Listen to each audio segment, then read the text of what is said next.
المؤمنین حضرت عائشہ رضی اللہ تعالی عنہ سے پوچھا گیا کہ زلزلے کیوں آتے ہیں؟ حضرت امی جان حضرت عائشہ رضی اللہ تعالی عنہ نے فرمایا جب عورتیں غیر محرموں کے سامنے ننگی ہو جائیں گی اور بے حیا ہو جائیں گی اور اپنے ننگے ہونے میں بے حیا ہونے میں جھجک محسوس نہیں کریں گے اور ان کے سامنے دھڑلے سے آئیں گے یعنی عورتیں زنا کرنے لگیں گی، اور اسی طریقے سے غیر محرموں کے لیے عورتیں خوشبو استعمال کریں گی تو سمجھ جاؤ کہ اللہ، اور اسی طریقے سے شراب عام ہو جائے گی، موسیقی عام ہو جائے گی، تو کثرت کے ساتھ زلزلے دنیا کے اندر آئیں۔ آج میرے دوستو اس حدیث کے تناظر میں، اس حدیث کی روشنی میں دیکھیں کہ ہماری عورتیں ایسے ایسے لباس استعمال کرتے ہیں کہ گویا کہ ان کا لباس پہننا اس کا وہ نہ پہننے کے برابر ہے۔ اللہ کے نبی صلی اللہ علیہ وسلم نے فرمایا رب کاسیات عاریات، بہت ساری کپڑے پہننے والی عورتیں وہ کپڑا پہن کر بھی ننگی ہوں گی، ان کا جسم جھلک رہا ہوگا، ان کے جسم کا نشو و نما دکھ رہا ہوگا، ایسے باریک اور ایسے چست کپڑے پہنیں گے جس کی وجہ سے وہ عورتیں گویا کہ زانیوں کی فہرست میں شمار ہوں۔ اور میرے دوستو شراب ایسے عام ہو جائے گا کہ کوئی کیا ہے، شراب الگ الگ طریقوں سے نشہ لوگ حاصل کریں گے، کوئی شراب پی کر نشہ حاصل کر رہا ہے، کوئی میرے دوستو گٹکا کھا کر، کوئی کیا ہے نشتر لگا کر، کوئی اور ڈھنگ سے۔ آج آپ جا کر دیکھیں گے مرد تو مرد، عورتیں بھی شراب کے نشے میں مبتلا ہیں۔ آج میرے دوستو شراب کا بازار گرم ہو چکا ہے۔ موسیقی پہلے تو کیا ہے میرے دوستو، موسیقی کے لیے ایک جگہ متعین ہوتی تھی، وہاں پر کیا ہے ڈی جے لگایا جاتا تھا، فلاں کیا جاتا تھا۔ آج میرے دوستو اس موبائل کی نحوست سے ہر ایک کے ہاتھ میں موسیقی کا آلہ ہے، جب چاہے گانے سنتا ہے، جب چاہے میوزک سنتا ہے، جب چاہے موسیقی سنتا ہے۔ یہ میرے دوستو یہ وہ اسباب ہیں جو زلزلے اور اللہ تبارک و تعالیٰ کے عذاب کو دعوت دیتے ہیں۔ لہذا میرے دوستو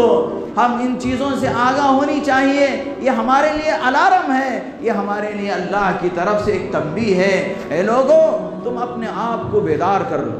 تم کیا ہے سچی پکی توبہ کر کے اللہ کی طرف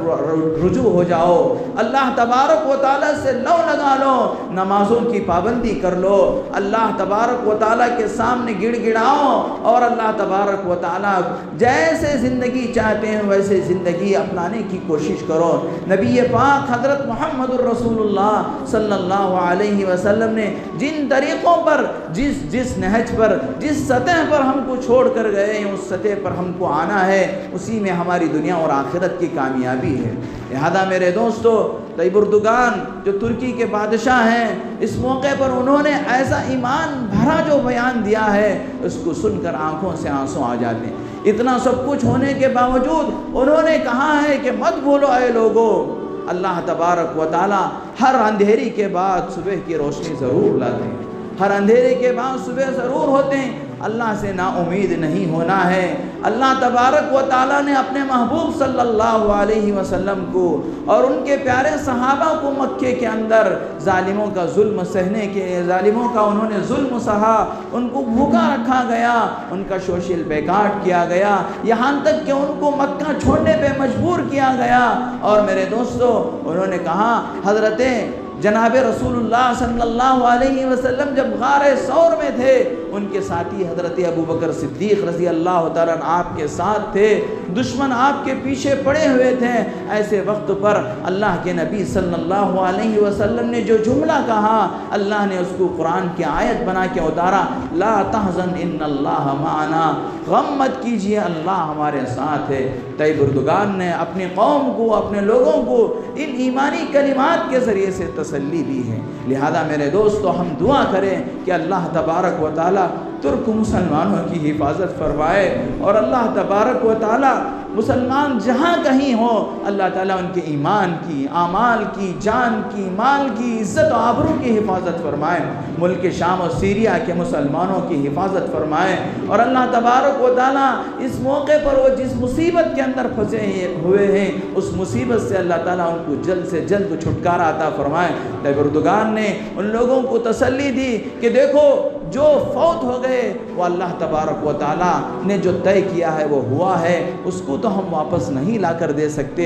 البتہ ہم اس کا وعدہ کرتے ہیں کہ کسی کا ایک درخت اگر اس زلزلے کی وجہ سے تباہ ہوا ہے تو اس کے بدلے میں ہم اسے 10 درخت 10 شجر لگا کر دیں گے۔ کسی کا گھر تباہ ہوا ہے تو بہترین گھر، بہترین سے بہترین گھر۔ میرے دوستو دنیا کے اعتبار سے بھی انہوں نے تسلی دی، آخرت کے اعتبار سے بھی تسلی دی۔ ہم لوگوں کا بھی حق بنتا ہے کہ ہم ان کے حق میں دعا کریں، اپنی اجتماعی اور انفرادی دعاؤں میں ان کو یاد رکھا کرے۔ ان معصوم بچے جن کے ماں باپ لٹ گئے، جن کا خاندان تباہ ہو گیا، ان کے لیے دعا کرے کہ اللہ ان کو تسلی عطا فرمائے، صبر عطا فرمائے، اور اللہ تبارک و تعالی ان کو کیا ہے امید سے زیادہ بہتر سے بہتر بدلہ نصیب فرمائے۔ آمین وآخر دعوانا الحمدللہ۔